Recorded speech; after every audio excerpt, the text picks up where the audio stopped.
Mom and stepdad asks me to have S*X with the stepdad. She is a piece of crap for allowing and enabling such behavior. My mom had me at 18 right out of high school. Long story short, my dad died at 19 while he was away at uni. Then my mom remarried at 21 and had my sisters. My stepdad, we'll call him Scott, was the only father I've known. He's been a great father, nothing out of the ordinary. Absolutely perfect parenting until I turned about 19. I remember Scott was becoming a little more touchy than normal, and a little too personal. He would offer me wine, I declined, and would ask me about my sex life after one too many glasses. I brushed it off because I thought maybe he was being a nosy father and just wanted to make sure his daughter wasn't having sex. Then this kind of stuff continued, to the point where my stepdad tried to kiss me last year. I told my mom and she just laughed and told me, that's how he gets after too many drinks. I knew then I had to make plans to leave, so I started saving up. After that incident things died down a bit until my mom got pregnant at 39. It's a higher risk pregnancy so she's on a lot of bed rest, and taking extra care of herself per her doctor. A couple of weeks ago, my mom and Scott sat me down and told me her doctor said she should avoid sex during her pregnancy due to various health reasons I won't get into. They asked me if I could have sex with Scott just until she was able to have sex again. Of course, I said no. I was livid, I was crying. She told me she'd be okay with it, and she'd be in the room as well. I told her that was even worse. Like, what are they thinking? I have enough money now for an apartment, I got approved, I'm signing my lease next week.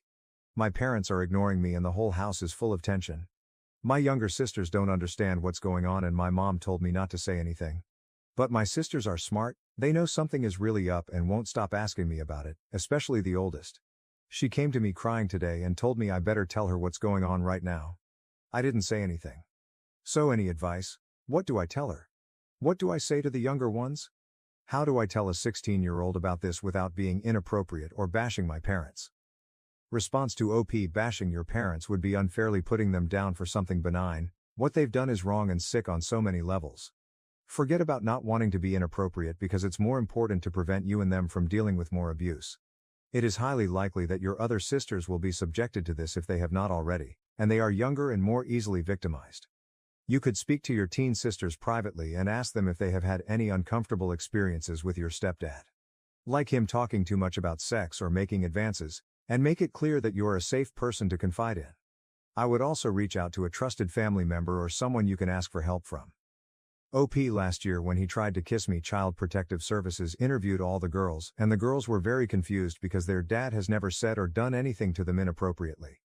My aunt, who is a child therapist and called Child Protective Services to begin with, talked to each girl and said there were no signs of foul play, which upset her because she really hates Scott, but made her happy because he's done nothing to them. Child Protective Services said it was like a roommate complaining about sexual assault since I'm not his biological daughter.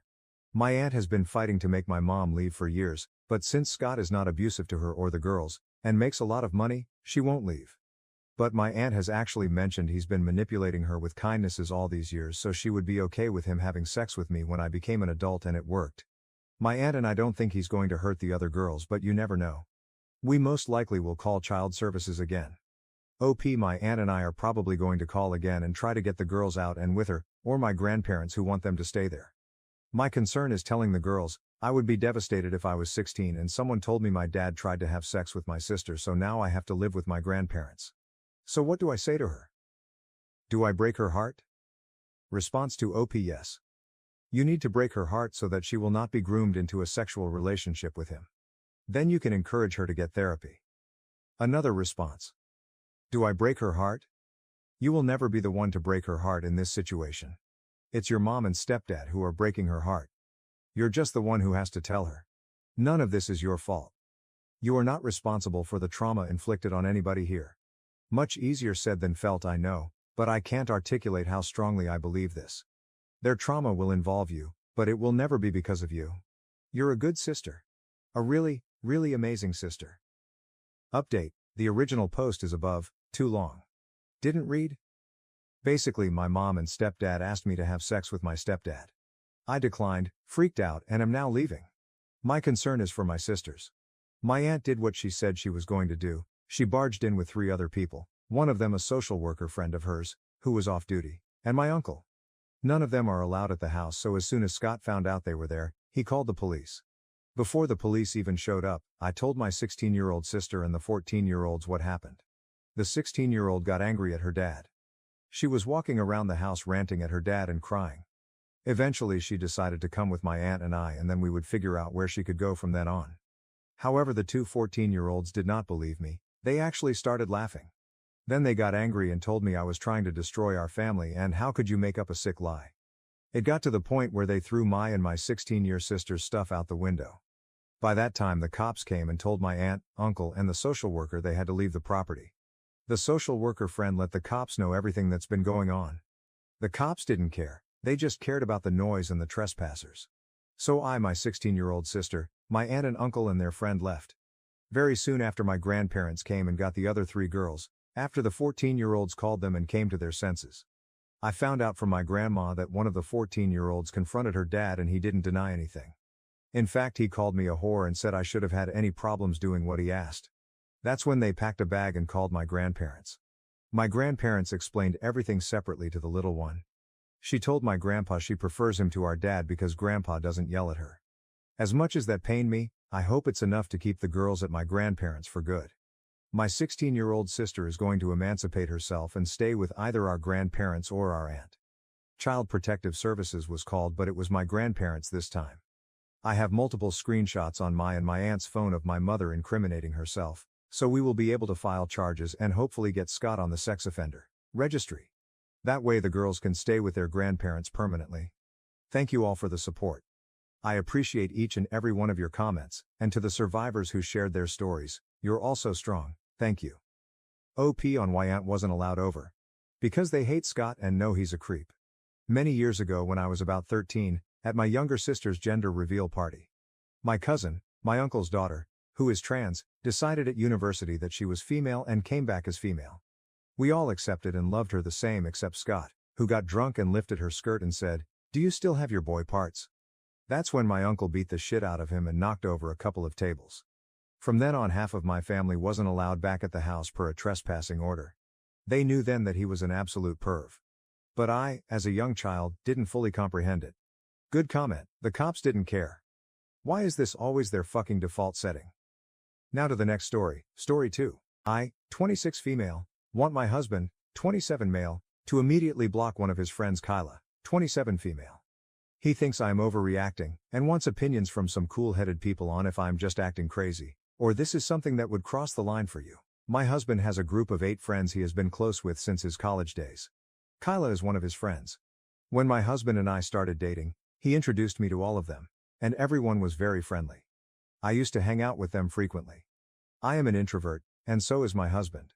I would always ask him to spend time alone as being in social settings just saps all my energy away. His friends, and especially Kyla, always made it a point to tell me how he hangs out with them less after he started dating me. Kyla also had a weird energy around me. If I was with my husband, she would be the friendliest with me. However, as soon as he walked away, she acted like I did not exist. My husband hates to be touched by others, we both are neurodivergent, but Kyla would always tease him by trying to hug him, mess his hair, etc. I never felt she was flirting with him, but just teasing him to make him annoyed. Overall, she just feels like a person who has a severe social boundary issue. We got married 2 years ago, and things have been great between us. Last week, we had our 2nd marriage anniversary and invited a bunch of people. His friends stayed back after all the guests left, and we were all drinking and chatting. One of his friends, Jen, became a bit tipsy and started complimenting me on how beautiful our house is, how I care for my husband, and how he has changed for the better since marriage. Everyone was laughing at my husband at how much of a slob he was when he was single. Jen then pointed at Kyla and said, "You better pay up 'cause you had bet that their marriage would not even last for 2 years. Everyone became silent and started changing the topic. I also did not want to spoil the mood, and let it go, but it stuck in my head. After everyone left, I asked my husband what Jen was talking about. He also had noticed Jen saying that and was ready with a full explanation. He told me the story of what happened when we got engaged. When he proposed to me, he had not told his friends that he was going to do that. We went on a trip to Puerto Rico, and he surprised me there. We put our engagement pictures on Instagram while we were on the trip, and it was a big surprise to everyone as we were only dating for 1 year. When he came back and met all his friends, everyone congratulated him. However, Kyla started ranting about how he was a fool to propose so quickly, and she felt that I was not the right girl for him. Seems like she said some unkind things about me, implying I was a gold digger. My husband's family is wealthy, but so is mine. She had said that she bet we would break up within 2 years if we got married. That is why Jen was taunting her about how happy my husband was with me. I was very furious at this point, as I feel this is something he should have told me. I asked him to tell me truthfully if he had ever dated Kyla or had any history with her, as he has always told me that he has never dated anyone from his friend group. He said that he has of course not dated or hooked up with Kyla. However, Kyla had asked him out a few times when they were in college, and he always politely declined. I asked why he said no to her, and he said he just does not have any romantic feelings for her. I can see that because my husband does have a type based on me or the other people he has dated in the past, and Kyla is the opposite of that. I am just mad at her for saying bad things about me, especially after knowing that we were already engaged and betting against my marriage. I told my husband that he needs to minimize contact with Kyla and she is not invited to parties at our house anymore. He feels I am being too harsh for something she said almost 3 years ago. He also pointed out that she has been very supportive to both of us, and also helped a lot during our wedding arrangements. He feels she is just blunt and forthright when she speaks, but does not mean those things. He told me to take some time and calm down, and we would revisit this topic in a week. He is worried this will completely change the dynamics within his friend group. Am I the A for wanting him to block her and stop inviting her to our house? Do you think I'm overreacting? I think betting against our marriage and bad-mouthing me behind my back seems like a huge betrayal. I am also mad at my husband that he kept this fact from me, and also never told me that Kyla asked him out during college days. Am I just being crazy and reactive? How would you react in this situation? I don't want to distance my husband from his friends, but I also do not want to see that bitch Kyla's face again. Relevant comments. Commenter. Info. How has Kyla acted since the wedding? Has her behavior changed? You describe a bad behavior in the past tense, so one might believe she's not doing those things anymore. Does she still exhibit boundary issues with your husband? OP. Yes, her behavior with my husband has not changed at all after marriage. However, she is the same with all other friends too.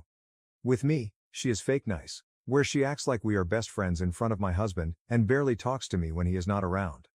Commenter. What did he think when you told him that she's totally different when he leaves? OP. He just says she does not know you that well, just ignore her. She has never said anything negative to my face. However, as a girl, you just know when someone does not like you. It's hard to explain to him that it's your feeling and not based on anything she has specifically said or done. Commenter. On blocking her. Especially with the physical contact too. She's so clearly into the husband, and the fact that he's not shutting it down means he likes the extra attention from her. It's one thing to get a friendly hug or maybe an occasional touch on the shoulder from a platonic friend, but shit like playing with his hair. That is 100% flirty behavior. And the fact that he's not shutting it down himself is gross. OP. I have to reply here. So my husband is physically allergic to people touching him. He has a startled response, either he jerks them away or tenses up when someone hugs him and his face turns red. The weird thing is he can hug his parents or sister and does not get the reaction. He never had that issue with me, even when we first started dating. However, even if my sister or parents hug him, he gets that response. So the fact that he shuts down any touch from Kyla is an understatement. Mini update in comments. Just remembered about my post and logged into the account after many months. Things were really horrible for the last few months and that bitch Kyla almost ruined my life. I don't even know how to describe it. I might write about it next week as I saw a lot of messages asking for an update. I just want other women to be careful of such snakes. Update post. I had posted almost 6 months ago regarding my husband's friend Kyla betting that our marriage would not last for more than 2 years. I was upset and had asked my husband to stop talking to her, because she disrespected our marriage. Since then, Kyla has pulled some really pathetic shit to stir up issues between my husband and I. After I wrote the post, my husband was trying to convince me that Kyla was just joking when she made those comments, and it happened so long ago. Kyla messaged me the next day apologizing for her comments and also not making more efforts to connect with me. I accepted her apology and started warming up to her. She started inviting me for brunches and girls' night out with them, and I felt included in their friend group. One day during brunch, I brought up why Kyla really thought our marriage would not work out. Kyla told me that my husband broke up with his long-term ex-girlfriend Joanna 2 months before he started dating me. I knew that part, but Kyla told me that my husband was really heartbroken after the breakup and swore to her that he would stay away from dating anyone. When he met me, my mom set us up on a blind date. She was surprised how quickly we hit it off. Kyla thought that I was his rebound relationship, but when he proposed to me within a year, she was worried that he was making a very rash decision. My husband's family is rich, and she thought it was unwise for him to marry so quickly without knowing me well. She did not know enough about me and that my family is also very well off. That is why she was concerned that I was taking advantage of his vulnerable state. She apologized to me and said that it was wrong for her to assume that, and over the years, she has seen how happy we are together. I appreciated her honesty, and Kyla and I became good friends since then and started hanging out more frequently. Around 2 months ago, my husband went to a conference in Seattle for 3 nights. After he came back, I got a "Hey girly" message on Instagram from Joanna, his ex. She told me that my husband contacted her a few months ago and they met in Seattle during the conference, and she could give me more proof if I wanted. I went through my husband's Instagram, but he seems to have blocked her. I made a mistake of mentioning it to Kyla, as she was the only person honest to me about Joanna, and she went into detective mode to help me. She was still friends with Joanna on Instagram, as they all went to college together, and opened her profile. The message sent to me was from a different profile, with no followers. We checked her photos, and we saw that she attended the same conference as my husband did in Seattle. Kyla suggested I should ask Joanna for more proof and also ask my husband about the same before assuming the worst. I asked my husband if he met Joanna, and he said yes. He told me he just met her in the expo hall and chatted with her for a few minutes. I asked him why he did not mention it to me, and he told me it was just a quick conversation, and he did not think too much of it. He asked me how I knew it, and I told him that Kyla mentioned that she saw her pictures at the conference, and I thought he might have seen her.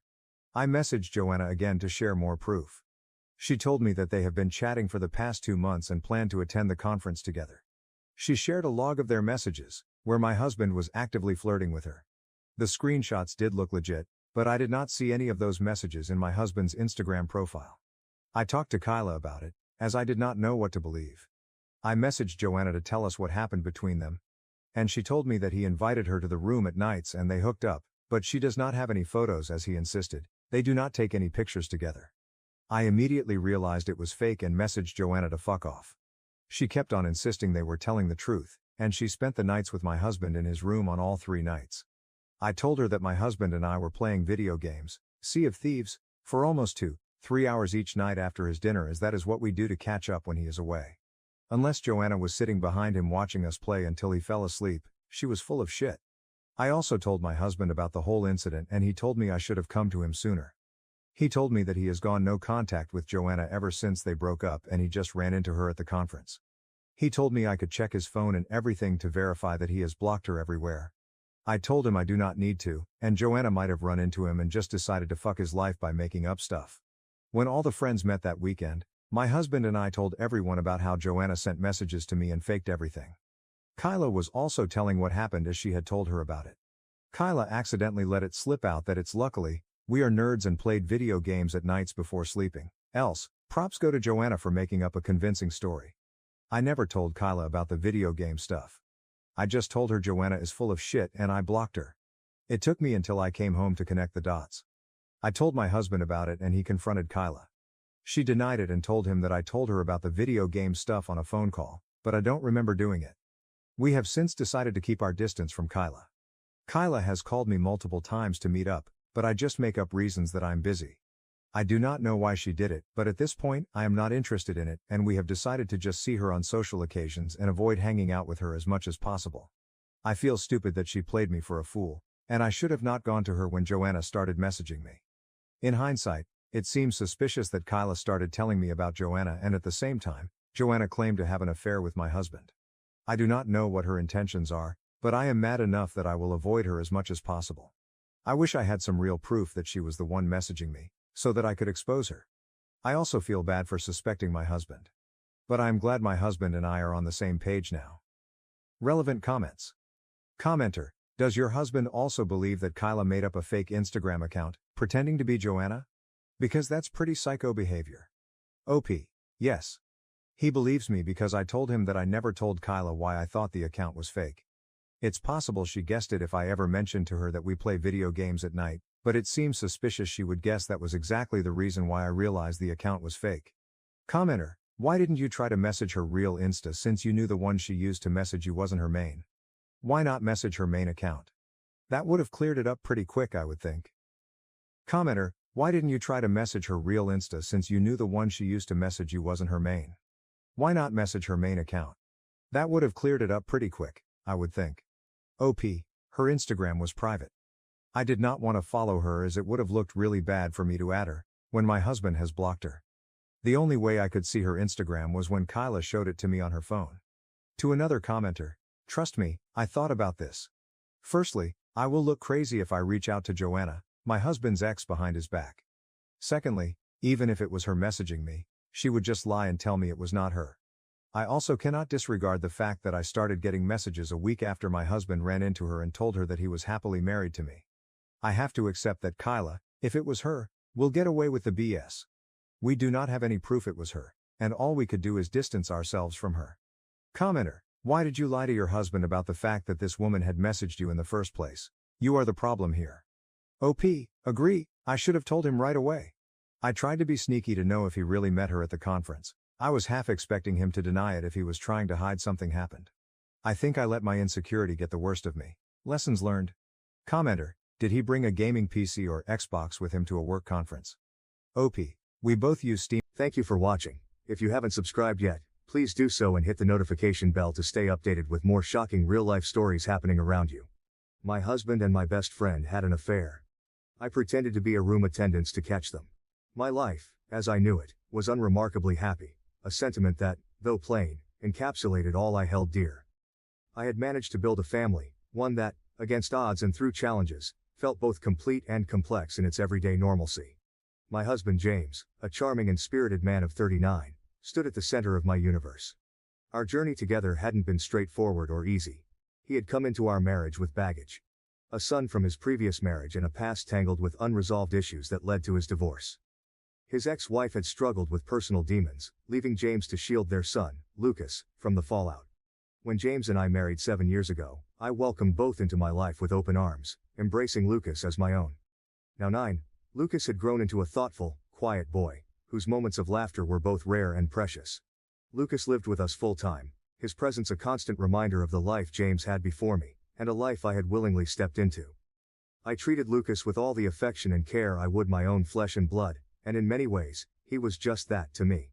Our bond was strong, despite the initial adjustment and the invisible lines that blended and blurred over time. Then, 3 years after marrying James, we welcomed another boy into our world, Ethan. Ethan, with his father's eyes and an infectious smile, was a living testament to the happiness and love James and I shared. At 5 years old, Ethan was the light of our household, often pulling Lucas into his childish games, which Lucas indulged with a patience that was beyond his years. Our life in a cozy, suburban neighborhood was filled with the typical hustle and bustle of family activities, school events, weekend soccer games, and family dinners that were noisy with chatter and laughter. James, with his job that often put him in the public eye locally, was a well-known figure in our community. This visibility never seemed to affect our quiet home life. Instead, it filled it with a sense of pride. We laughed more than we argued, a balance that I had come to cherish deeply. My best friend Claire had been by my side since our college days. She was married to a wealthy businessman who, while providing a life of luxury, failed to meet her deeper needs, especially in their bedroom. Claire often confided in me about her marital frustrations. Her voice a mixture of envy and despair when she compared her emotional and sexual dissatisfaction with the vibrancy she saw in my marriage. She was always there, a fixture in my life, sharing everything with me as I did with her. Despite her personal discontent, Claire's frequent visits and our daily conversations never hinted at anything amiss. She was Auntie Claire to my boys, a role she relished despite her own lack of desire for children. Her presence was a comfort, an echo of a past that both of us shared and held onto through our transitioning lives. Our families intertwined not out of necessity but choice. Claire and her husband, often joining us for barbecues and birthday parties, seemed just another branch of our extended family tree. These gatherings, filled with laughter and casual joy, painted a picture of harmony. James had always been a loving and attentive husband. His expressions of affection were frequent and heartfelt, whether it was a surprise bouquet of flowers or a simple note left on the fridge saying how much he loved me. But slowly, I began to notice shifts in his behavior that, at the time, seemed insignificant, but now screamed with meaning. There were the evenings when James would come home from work, his face drawn, not with the usual fatigue of a long day, but with a pensiveness that seemed to cloud his eyes. When I asked if everything was all right, he would flash me a brief, tight smile and assure me everything was fine, attributing his mood to an especially challenging day. His eyes, once so quick to meet mine, now often diverted away, as if holding my gaze was too much to bear. Then there were the text messages. I remember one night, lying beside him as he typed away on his phone. I glanced over, curious about who he was texting so late. He quickly angled the screen away and said it was just a work email he had to respond to urgently. His expression was too calm, practiced, and it prickled my senses with unease, but I pushed those feelings away, chastising myself for being overly suspicious. With Claire the changes were even more pronounced, though cloaked in subtleties that only in retrospect reveal their true weight. She had always been open and vibrant, sharing every detail of her life with an almost brutal honesty. But as the months passed, her vivacity dimmed. She became more reserved, her laughter less frequent, and her visits shorter. When she did come over, her smile didn't quite reach her eyes, and there was a hesitation in her actions, as if she were constantly on the verge of saying something more but thought better of it. I remember one particular afternoon when Claire and I had met for lunch. She seemed unusually distracted, her eyes flicking to her phone every few minutes. I had jokingly asked if she had a secret lover she was keeping from me. She had laughed it off, but there was a flash of something in her expression, a flicker of guilt, perhaps, that made me pause. But then she quickly changed the subject, gushing about a new restaurant she wanted us to try, and the moment passed. Our conversations, once filled with earnest depth, had taken on a superficial quality. She asked about my life, my family, but it was as if she was going through the motions. I shared stories of James and the kids, unaware that each word might be a sting to her conscience. Looking back, I can almost pinpoint the exact moments when her discomfort was most palpable, especially when I talked about James with affection and pride. One evening, the four of us, James, Claire, her husband, and I, had dinner at our place. I noticed how Claire's laughter seemed forced, how she and James accidentally exchanged looks that they both quickly smothered. It was as if they were both in a play, each performing their part but with a falter here and there that only a discerning eye would catch. After they left that night, the air felt charged, heavy with unspoken words and unasked questions. James was unusually quiet, retreating into a shell that I couldn't seem to penetrate. When I asked if he was okay, he brushed it off, mumbling something about being tired. But his eyes avoided mine, and there was a tension in his jaw that hadn't been there earlier. These signs, these tiny cracks in the facade of our daily lives, were there, forming a pattern I only now fully see. The pain of realizing that not only was my husband unfaithful, but that my best friend was his accomplice, cuts deeper than anything I've ever felt. It shakes the very foundation of what I believed my life to be, leaving me to wonder how I missed the signs when they were so clearly there, painting a picture of betrayal right before my eyes. The day I discovered the devastating truth about my husband and my best friend Claire, started like any other. It was a sunny Tuesday, and I was busy organizing the house while Ethan played in the living room. My phone buzzed with the arrival of a message. Expecting it to be a reminder or a message from a family member, I checked it casually, but what I saw was neither. It was an anonymous text, simply stating a hotel name and room number. The sender was unknown, and my heart sank with a dreadful premonition. Confusion and fear mingled with a sharp sting of betrayal as I read and reread the message. Why would someone send me this? Was it a mistake? Or was it something more sinister? Despite every rational part of me screaming to dismiss it, the seed of doubt had been planted. I needed to know the truth. I arranged for my neighbor to watch Ethan, giving some vague excuse about an unexpected errand. My hands shook as I drove to the hotel, the address burning in my mind with every mile that passed. As I parked the car, my breaths were short, each one heavier than the last. I walked to the room, my legs feeling like they could give out at any moment. Standing outside the door, I hesitated. The fear of what I might find on the other side gripped me. But I had to know. I mustered all the courage I had left and knocked softly. "Come in. Why are you taking so long? Help me clean up my spilled wine," a familiar voice called from inside. It was Claire's voice, casual and irritated. My heart pounded against my chest as I pushed the door open, feigning the role of a hotel employee. The scene before me was like a still from a nightmare. My husband, James, was out on the balcony, his back to the room, seemingly caught up in a phone call. Claire was sprawled on the bed, a glass of wine tipped over on the bedside table, its contents staining the crisp white sheets. I bent down, pretending to clean up, my hands trembling as I grasped the cloth. Claire continued to talk, unaware of who I really was. "You know, he's the only one who can satisfy me," she said, a moan of contentment lacing her voice as she referred to my husband. "I've always been so jealous of her, living such a perfect life," she added bitterly. I froze, the cloth in my hand forgotten. Her words echoed in the room, each syllable slicing through me like a blade. She spoke of her husband then, deriding him as physically weak and inadequate. The casual cruelty of her words, the ease with which she dismissed her vows, shook me to my core. I stood my disguise as a cleaner forgotten, as I faced the reality of their betrayal. My presence still unnoticed, I watched as James turned from the balcony, his face lighting up as he saw Claire. The affection in his eyes was unmistakable, and it was not directed at me. Feeling nauseous, I backed away, the room spinning around me.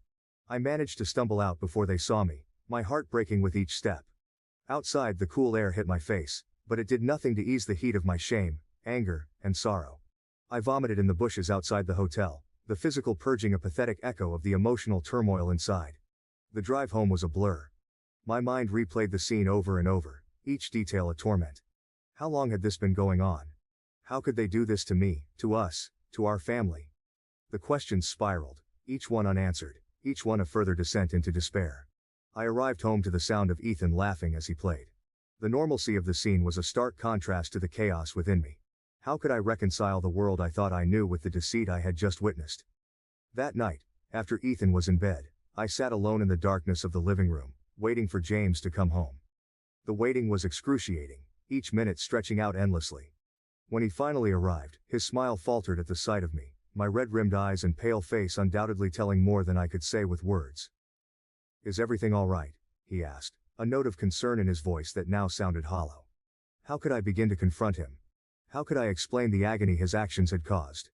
The room felt suffocating as I struggled to find the words. The anonymous message from the morning nagged at me. A puzzle piece that didn't fit, its origin still a mystery that I needed to solve. My mind wouldn't allow me to rest, not yet. I slipped out of the bedroom quietly, careful not to disturb James, and made my way to the living room. The house was silent, shadows playing along the walls as the streetlights cast dim glows through the windows. Sitting on the sofa, I pulled out my phone and dialed the anonymous number once more, my heart racing with a mix of dread and determination. The phone rang, cutting through the quiet darkness of the room. It rang longer than I expected, each tone echoing my escalating tension. Then, surprisingly, there was an answer. The voice on the other end was immediately recognizable, though I had never expected to hear it in this context. It was Claire's husband, Mark. "Why did you send me that message?" I asked, my voice a mix of confusion and anger. There was a pause on the line, a hesitation that spoke volumes before Mark even uttered a word. When he finally spoke, his voice was low, tinged with a bitterness that I hadn't heard before. "I thought it was time you knew the truth," he said simply, yet the weight of his words felt heavy and complex. "When did you find out?" I pressed on, needing to understand why he, of all people, would be the one to inform me. "I've had my suspicions for a while," Mark confessed, his tone resigned. "I confirmed it a few days ago. I saw them together, much like you did today." The revelation stung. It wasn't just the betrayal, it was the casualness of their deceit, how it seemed to unravel so easily to those looking closely enough. "Why tell me this way? Why not confront Claire or even James?" I asked, my voice cracking with the strain of the day's emotions. Mark sighed, a sound of deep weariness traveling through the line. "Because Claire has never been honest with me, not really. I knew she married me for my money, but I thought maybe there was something more, eventually. I wanted to hurt her the way she hurt me, by ripping apart the facade she's been living with you, with everyone."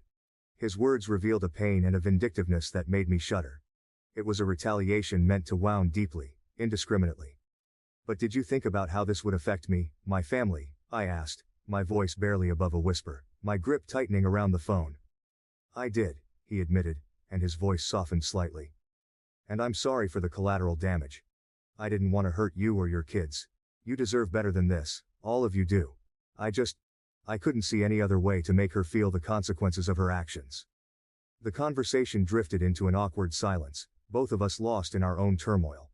Here was a man, broken by betrayal, lashing out in his pain, and here was I, a casualty of his revenge. It was too much to take in, too cruel and tangled to fully comprehend in the shadow of my own heartbreak. "Is that supposed to make me feel better?" I finally said. Not expecting an answer, not really wanting one either. "No, I guess not," Mark responded, his voice a mix of resignation and sorrow. "But maybe, in time, we can both find some peace, knowing the truth. Maybe we can rebuild something from the ruins, even if it's not what we had before." The line went dead then, and I was left with the echoes of our conversation. The night stretched on, endless and heavy. Mark's motives, though fueled by his own pain, had thrust me unwillingly into the role of avenger in his marital drama, exposing wounds in my life that might never fully heal. I sat there for a long time, the phone still in my hand, staring into the darkness. The truth was out, a bitter pill that offered no real comfort, only more questions and the daunting task of navigating what was left of my marriage and my friendship. As dawn began to break, the first light casting a pale glow into the room, I knew that the path ahead was uncertain. Forgiveness seemed as distant as the fading stars, and trust, once broken, loomed as a colossal challenge to rebuild. But in that moment of early morning clarity, I realized that whatever decisions lay ahead, they would start with facing the day, and the consequences, head on. I woke up from an uneasy slumber, a night marred by turmoil and haunted by the echoes of betrayal. The weight of discovery sat heavy on my chest, making it hard to breathe, hard to think. Despite the unrest, I had made a decision the previous night. I needed to talk to James, face to face, to resolve this excruciating mess we found ourselves in. I wanted answers, needed closure, or at least the beginning of a conversation about where we stood. My plan was to meet him tonight, after the kids were asleep, a time we could talk undisturbed. With this resolve, I reached for my phone to text him, a simple message to confirm our talk. But as the screen lit up, I was met not with the quiet icons of my home screen, but with notifications flooding in. A storm of alerts and messages that immediately set my nerves on edge.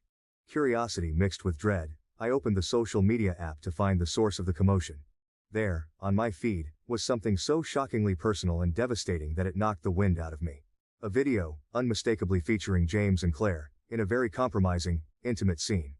It was posted by an anonymous account, but the content was explicit, leaving no room for doubt about what it depicted, or who was involved. The reality that our private agony was now public spectacle was paralyzing. I knew immediately it was Mark's doing. His previous actions, the pain in his voice last night, painted a clear picture of a man driven to the edge by heartbreak and betrayal. His method of exposing the affair, so raw and cruel, was the act of someone consumed by revenge, not just intent on reclaiming his dignity, but on destroying everything in his path. As I stared at the screen, numb and disbelieving, my phone began to ring, jolting me from the shock. It was relentless, buzzing again and again, vibrating with an urgency that mirrored the chaos now exploding around me. Journalists, friends, acquaintances, news of this scandal was spreading like wildfire, and everyone wanted a piece of the drama, a comment, a reaction. "Oh my God," I murmured to the empty room. Everything was falling apart, unraveling faster than I could have ever anticipated. The conversation I had planned with James, meant to be a private affair to mend or end what was left of our marriage, was now irrelevant. The world had intruded, cruel and uninvited, into our lives. My heart raced as I tried to process the rapid collapse of my privacy and personal life. This video, this vile breach of our intimate moments, changed everything. There was no room now for quiet discussions or contemplative reconciliations. The issue demanded immediate attention, not just as a personal betrayal but as a public spectacle that was spiraling out of control. With shaking hands I dialed James's number. He answered quickly, his voice tense, aware already of the digital wildfire consuming our lives. "Have you seen it?" was all I could ask, my voice a mix of anger, sadness, and disbelief. "Yes, I've seen it," he replied, his voice heavy with regret and something else. Fear, perhaps. "I'm so sorry, this isn't how I wanted." "How you wanted what, James? For me to find out? For everything to end?" I cut him off, unable to contain the torrent of emotions. "It's everywhere. Our friends, family, everyone has seen it. How do we even begin to handle this?" There was a pause, heavy and laden with the weight of our crumbling world. "I'm coming home. We need to talk, face to face. We need to figure out what to do about everything." The call ended, leaving me in a turmoil of thoughts and emotions. I knew that whatever came next would be incredibly challenging. Facing the public humiliation, dealing with the betrayal, and navigating the fallout with our children and our families, there was no easy path forward. The hours until James's return were agonizing. I sat, enveloped in a haze of anxiety and betrayal, trying to brace myself for the confrontation to come. How do you confront a betrayal that's become a public circus? How do you reclaim any sense of normalcy when your private life has been laid bare for all to see? When James finally walked through the door that evening, the look on his face told me he was as devastated by the exposure as I was by the betrayal. We sat across from each other, the weight of unspoken words heavy between us. This wasn't just about us anymore, it was about our children, our families, and the indelible marks this scandal would leave on all our lives. The conversation that followed was painful but necessary. We discussed immediate steps to protect our privacy, ways to handle the media, and most importantly, how to address this with our children. We talked about the potential for legal action against Mark for the invasion of privacy and the dissemination of the video. Through it all, the need for decisions about the future of our marriage loomed large. But those decisions were for another day. Right now, we needed to manage the crisis at hand, to protect our family from further fallout, and to begin the arduous process of healing, whatever that might look like. After James had come home and we'd begun to tentatively address the fallout from the scandal that was now openly unfolding, I knew there was one more call I needed to make. Despite the raw emotions and the deep sense of betrayal, I needed to contact Mark. The urgency to protect what little remained of our family's privacy propelled me into action. I found a quiet corner in the chaos of our home, my hands trembling as I dialed Mark's number. The phone rang, each tone echoing in the emptiness of the room, magnifying my anxiety. When he finally answered, his voice was cold, distant. "Mark, please," I started, my voice pleading. "You have to take down the video. Think about my sons. Think about what this will do to them if they see it." There was a pause on the other end of the line. I could almost hear him weighing his options, his breath a soft but audible intake. "I posted that video for a reason." Mark's voice was resolute, tinged with the bitterness that had likely driven him to expose the affair so publicly. "I understand you're hurt," I continued, fighting to keep my voice steady despite the turmoil inside me. "But my children have nothing to do with this. They are innocent. Please, don't let them suffer because of our mistakes."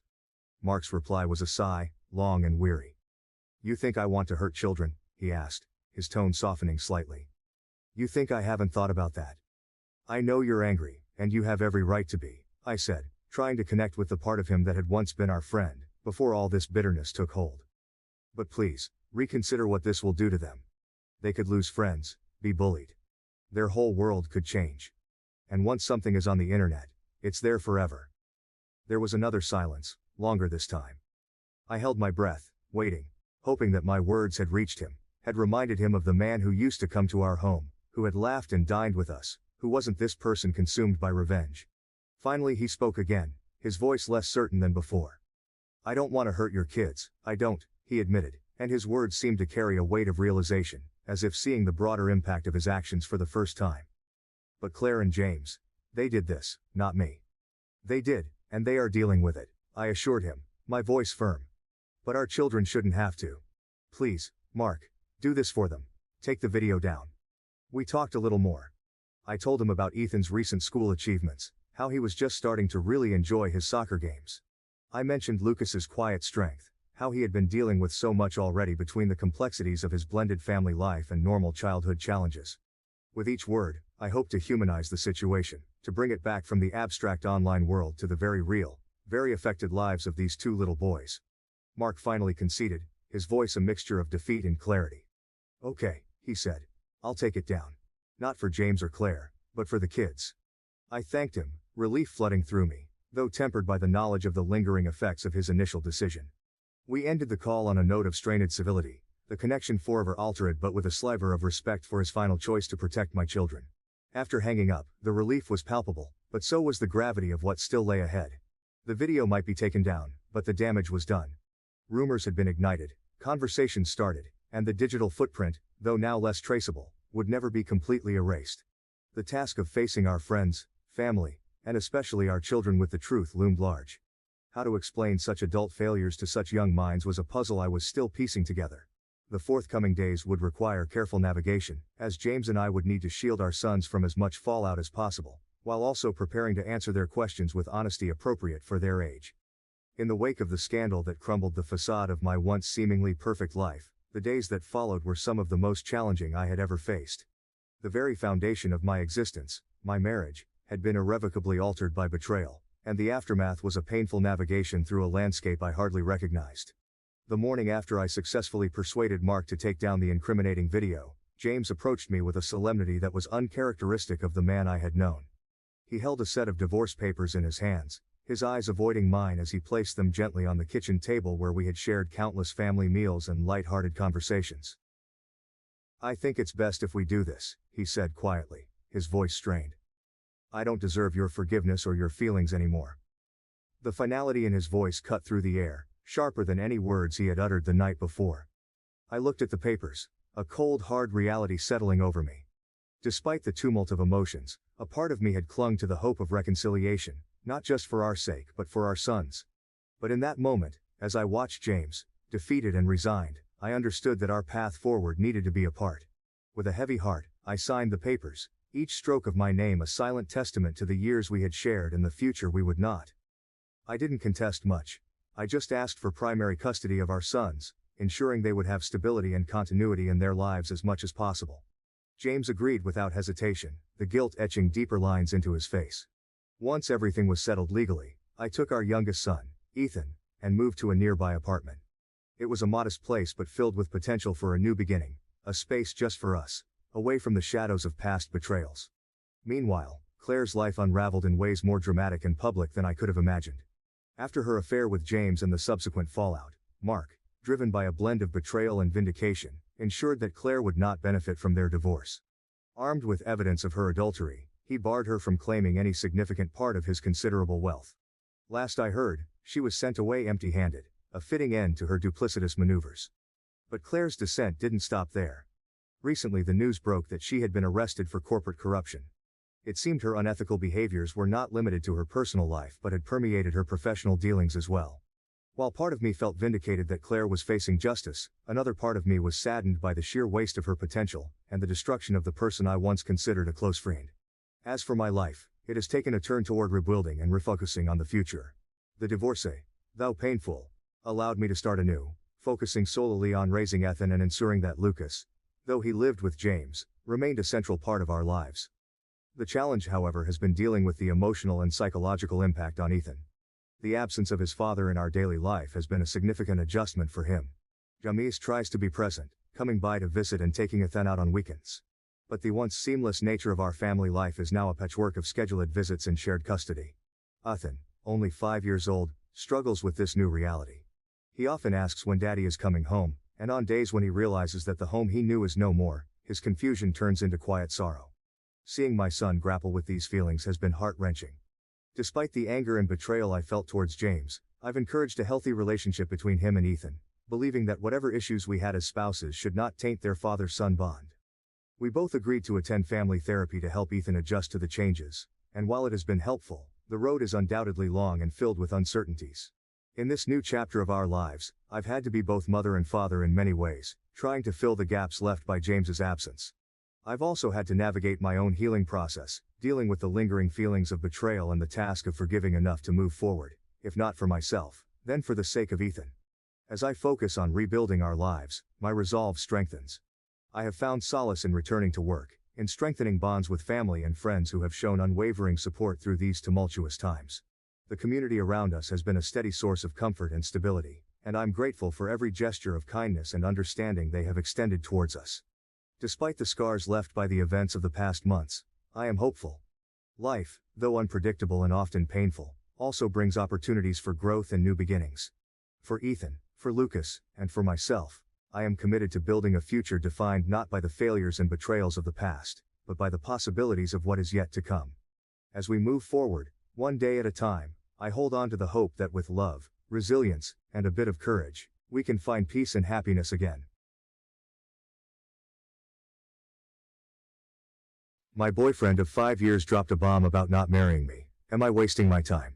I'm sitting in our cozy living room, staring at the photo album on my lap, flipping through the pages filled with memories of the past 5 years. My name is Emily, and I'm 28 years old. My boyfriend, Mark, is 34. We met at a mutual friend's birthday party, and from the moment we started talking, there was an undeniable spark between us. Mark is everything I had ever hoped for in a partner.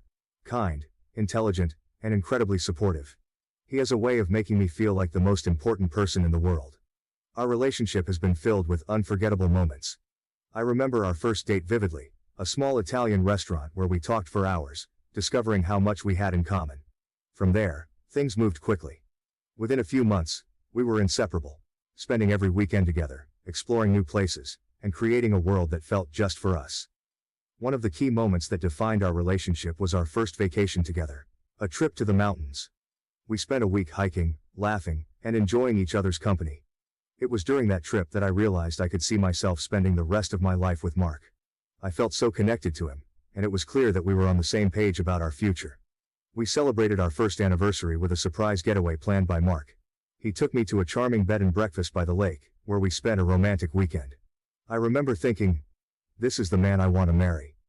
Mark felt the same way, or so I thought. We talked about our dreams and future plans, and marriage always seemed to be a part of those conversations, even if only in a vague, someday kind of way. As our relationship grew, so did my desire to start a family. I've always known I wanted to be a mother, and Mark seemed like the perfect person to build a life with.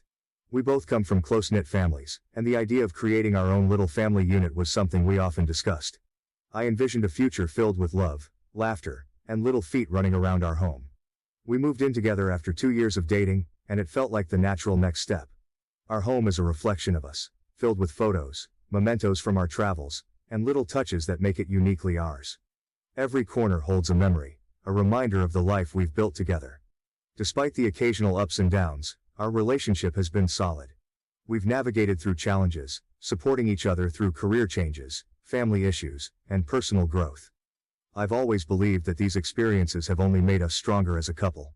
Last year, we hit another milestone, celebrating our 5th anniversary. To mark the occasion, we went on a beautiful vacation to the Caribbean. The trip was everything I had hoped for, filled with sun, sea, and a lot of time to reflect on our journey together. I couldn't help but think that this would be the perfect moment for Mark to propose.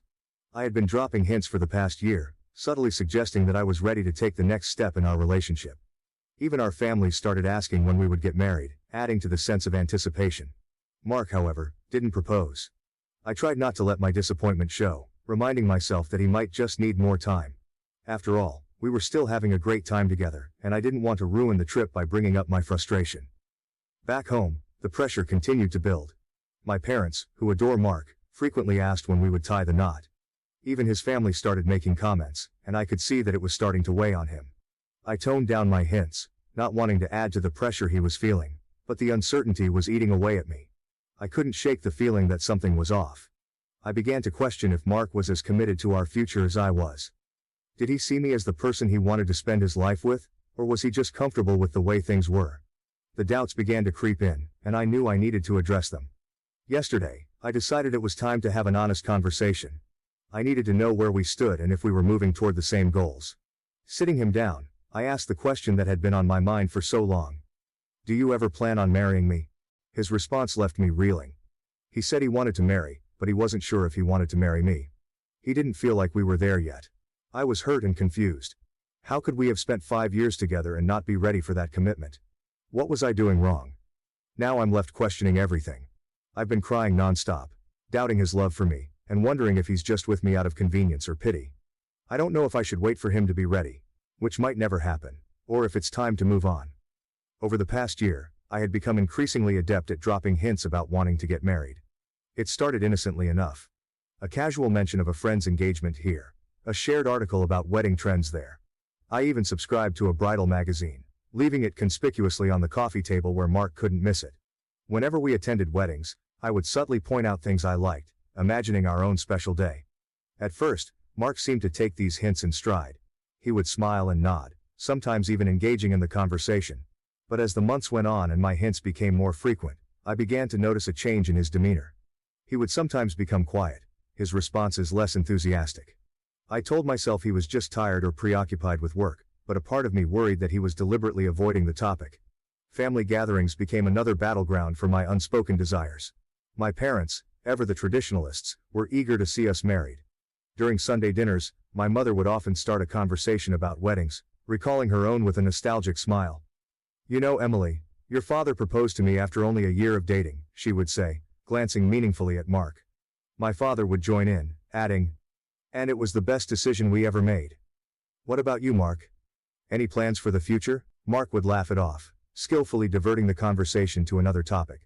But I could see the subtle tension in his eyes, the way he shifted uncomfortably in his seat. I felt a pang of guilt every time, wondering if I was being unfair to him. Yet I couldn't deny the growing frustration inside me. On the other hand, his parents were a bit more reserved but equally curious. During our visits, his mother would casually ask about our plans, her tone light but her eyes watchful. You two make such a lovely couple, she would say. Have you thought about taking the next step? Mark's father, usually quiet on the subject, would sometimes offer his own 2 cents, often in the form of a humorous anecdote about married life. The combined pressure from both sides was palpable, and it was taking its toll on Mark. He began to withdraw slightly, becoming less enthusiastic about our future plans. There were times when I caught him staring off into the distance, lost in thought. I wanted to ask him what was on his mind, to understand his hesitation, but I was afraid of what I might hear. My internal struggle grew more intense with each passing day. On one hand, I understood that Mark needed to feel ready, that pushing him too hard could backfire. I loved him deeply and didn't want to jeopardize our relationship by being too forceful. On the other hand, I was tired of waiting, tired of the uncertainty. I wanted to know that we were moving towards the same goal, that our future together was something he genuinely wanted. One evening, after a particularly stressful day at work, I decided to broach the subject again, albeit more subtly. We were watching a romantic movie, the kind that inevitably ended with a grand proposal. As the credits rolled, I snuggled closer to Mark and said, "Isn't it wonderful how they knew they wanted to spend their lives together? It must be such a relief to have that certainty." Mark smiled but didn't say anything. I could feel the tension between us, thick and heavy. I took a deep breath and added, "I sometimes wonder what our wedding would be like. Do you ever think about it?" He hesitated before responding. "I do think about it, Emily. But I don't know. I'm not sure we're ready for that step yet." His words stung, and I felt tears prickling at the corners of my eyes. I wanted to ask why, to demand an explanation, but I held back. I didn't want to push him away. Instead, I simply nodded, trying to hide my disappointment. As the weeks went by, the situation didn't improve.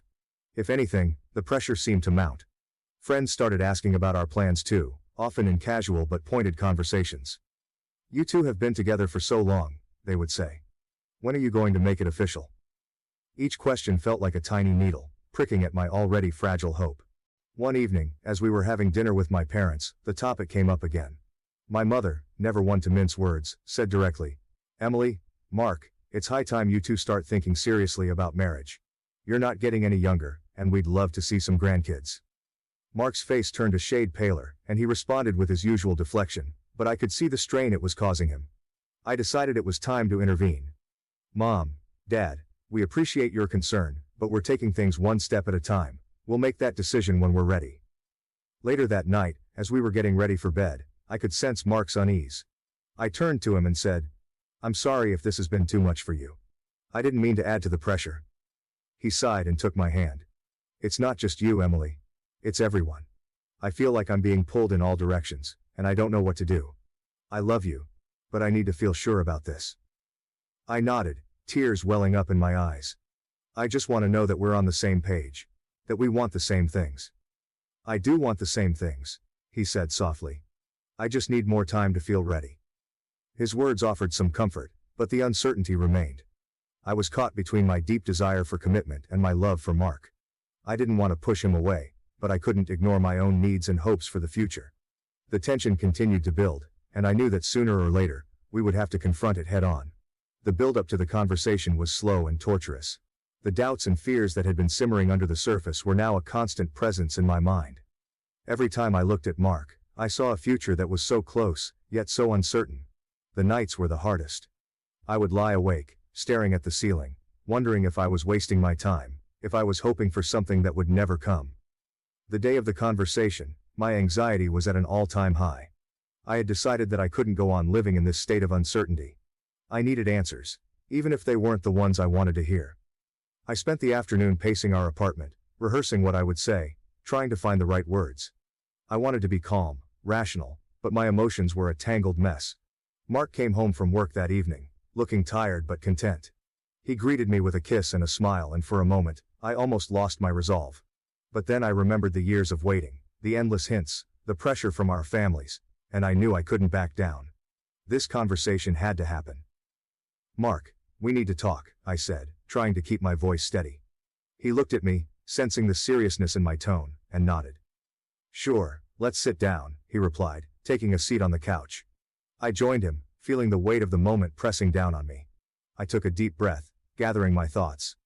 "I've been thinking a lot about us, about our future. We've been together for 5 years now, and I love you more than anything. But I need to know where we stand. Do you ever plan on marrying me?" There was a long pause. Mark looked down at his hands, his expression unreadable. The silence was suffocating, and I could feel my heart pounding in my chest. Finally he spoke. Emily, I love you too. You're everything to me. But I don't know if I'm ready to marry you yet. His words hit me like a punch to the gut. I felt a wave of hurt and confusion wash over me. What do you mean you're not ready? We've been together for so long. I thought we were on the same page. I know, and I'm sorry, he said, his voice pained. It's not about you. It's just, I don't feel like we're there yet. I need more time to be sure. Tears welled up in my eyes and I struggled to keep my composure. Not there yet? Mark, we've built a life together. We've talked about our future, about having a family. How can you not be sure? He looked at me, his eyes filled with regret. I don't know, Emily. I don't feel ready. I don't want to make a promise I can't keep. I shook my head, feeling a mixture of anger and desperation. What promise? To love me? To be with me? Isn't that what we've been doing all these years? It's different, he said quietly. Marriage is a big step, and I need to be absolutely certain that it's the right one. I don't want to rush into it and then regret it later. I couldn't believe what I was hearing. So you're saying you're not sure about us? About me? No, that's not what I mean, he said, reaching out to take my hand. I'm sure about us. I just need more time to feel ready for marriage. I don't want to hurt you, Emily. I love you too much for that. I pulled my hand away, tears streaming down my face. But you are hurting me, Mark. Do you have any idea how it feels to hear this after 5 years?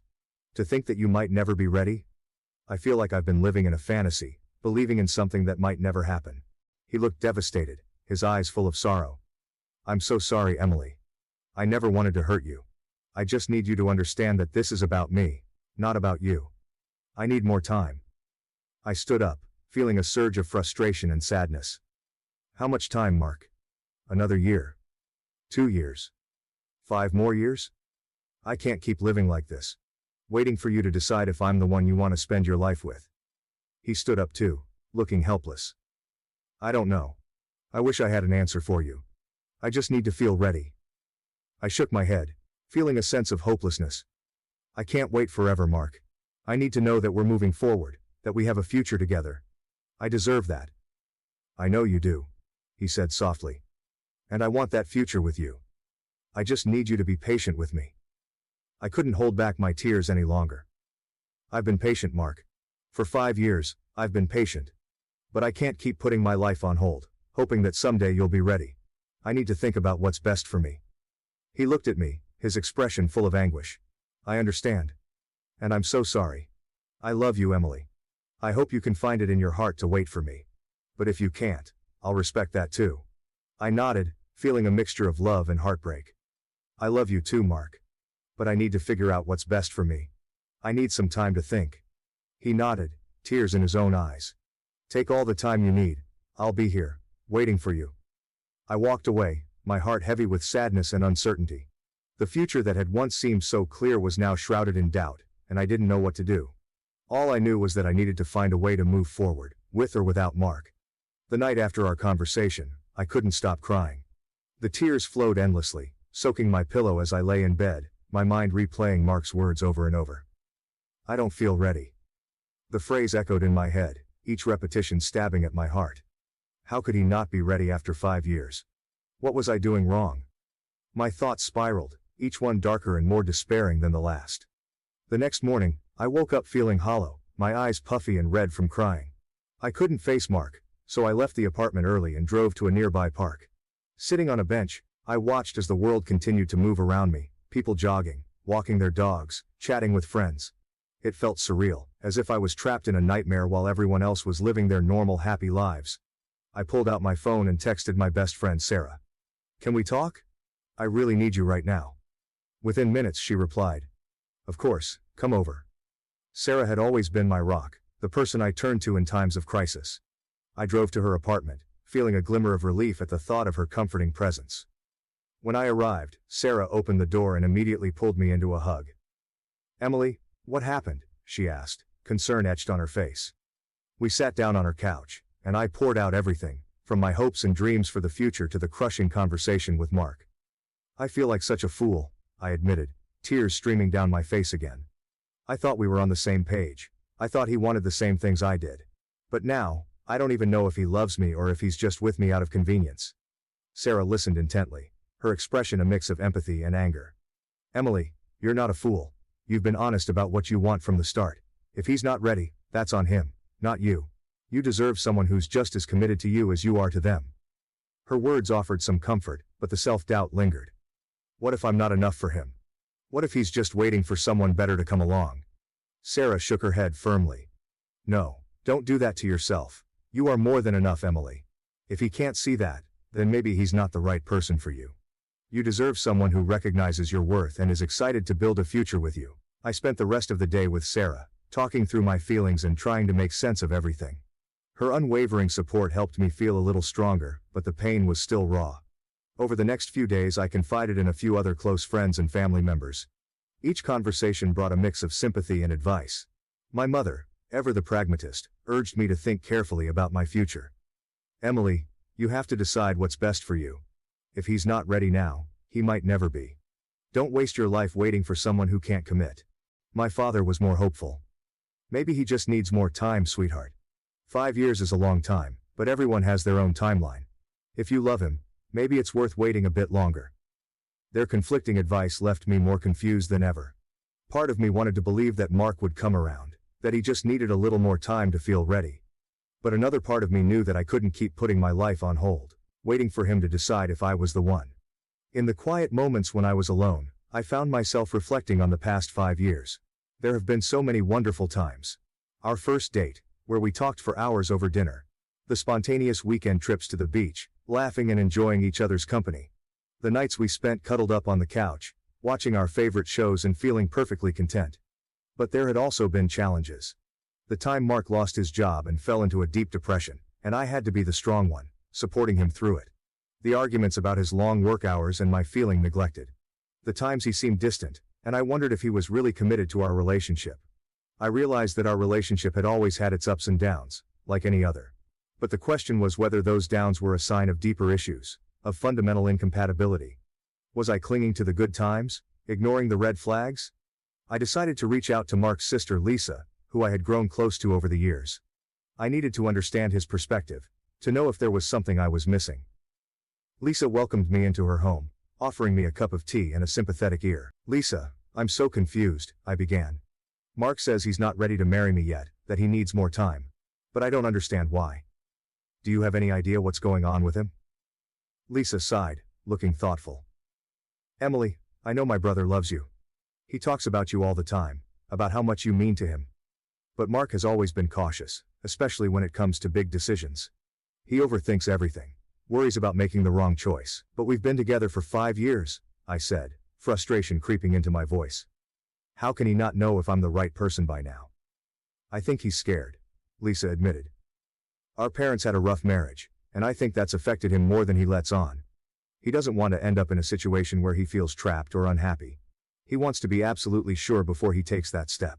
Her words hit me hard. I hadn't considered how his parents' troubled marriage might have influenced his views on commitment. It made sense, but it didn't make the situation any easier to bear. Do you think he'll ever be ready? I asked, my voice trembling. I wish I could give you a definitive answer, Lisa said gently. But I can't. Only Mark can decide that. What I can tell you is that he loves you, and he's not trying to hurt you. He's just dealing with his own fears and uncertainties. I left Lisa's house feeling a little more understanding of Mark's perspective, but no closer to a resolution. I spent the next few days in a state of limbo, my emotions swinging wildly between hope and despair.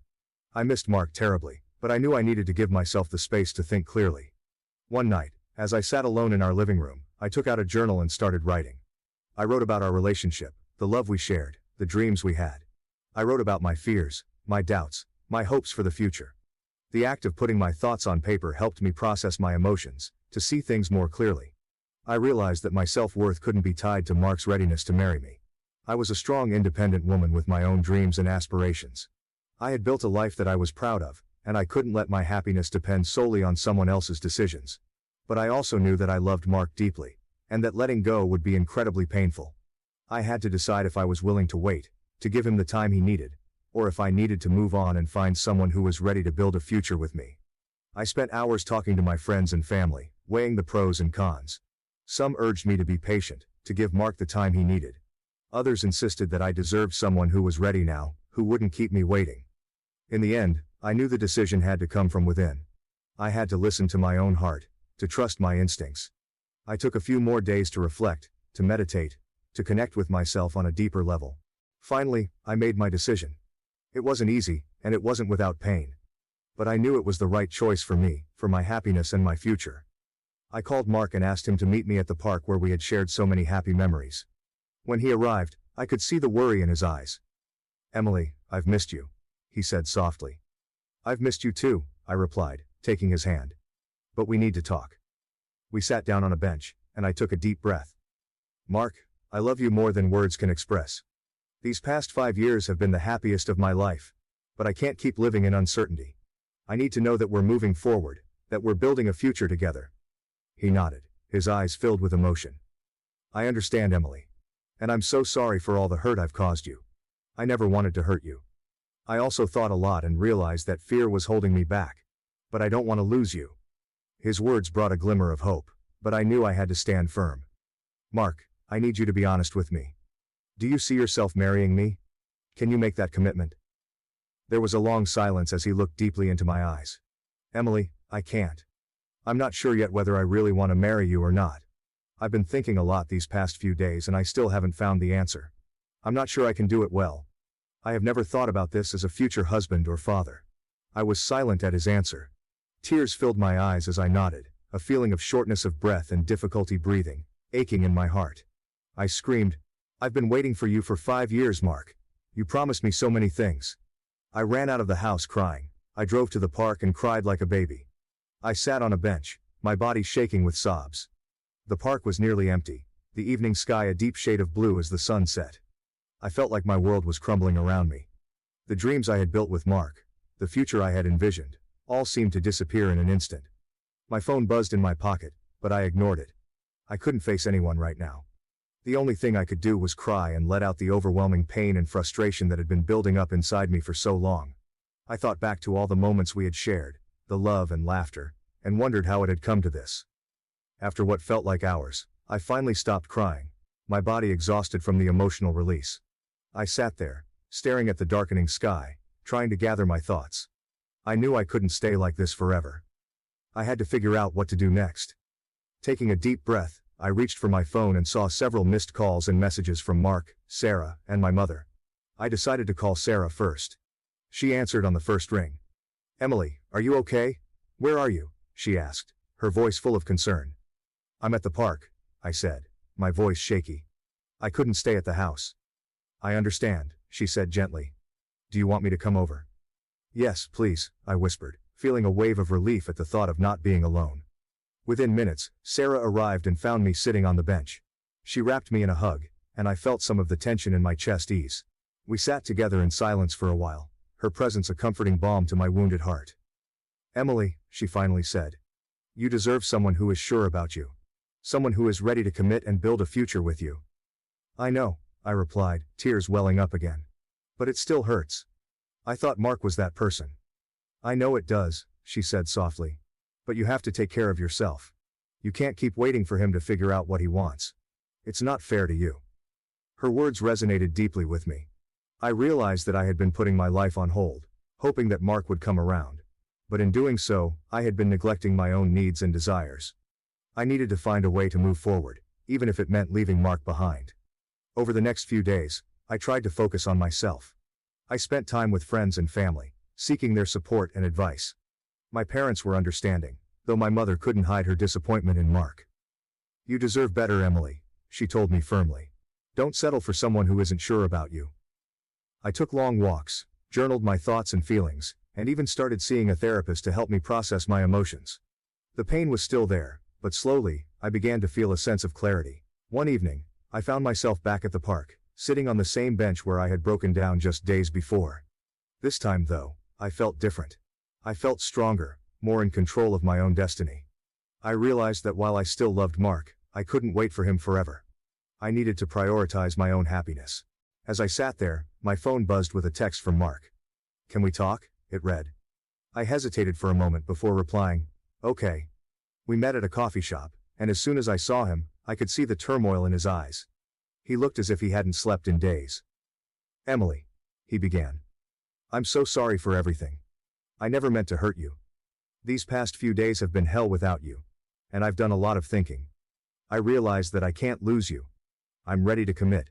To marry you. If you'll still have me." His words were sincere, and I could see the desperation in his eyes. But I knew that I couldn't make a decision based on his sudden change of heart. I needed to be sure, for both of us. "Mark," I said softly. "I appreciate what you're saying. But I need time. I need to focus on myself and make sure that this is what I truly want. We both need to be sure." He nodded, tears brimming in his eyes. "I understand. I'll wait for you, Emily. I'll do whatever it takes to prove to you that I'm ready." We parted ways that night with a sense of uncertainty but also a sense of hope. I knew that the future was still unclear, but I was determined to take control of my own happiness. Whether that meant being with Mark or finding a new path, I was ready to face whatever came next. In the weeks that followed, I focused on healing and rediscovering myself. I took up new hobbies, spent time with loved ones, and continued my therapy sessions. Slowly but surely, I began to feel more like myself again. Mark and I kept in touch, but I made it clear that I needed space to figure things out. He respected my wishes, giving me the time and distance I needed. One evening, as I sat on my balcony, watching the sunset, I realized that no matter what happened with Mark, I would be okay. I had learned to value myself and my own happiness above all else. And that was the most important lesson of all. The future was still uncertain, but for the first time in a long time, I felt at peace with that uncertainty. I knew that whatever came next, I was strong enough to handle it. And that was enough for me. Thank you for watching.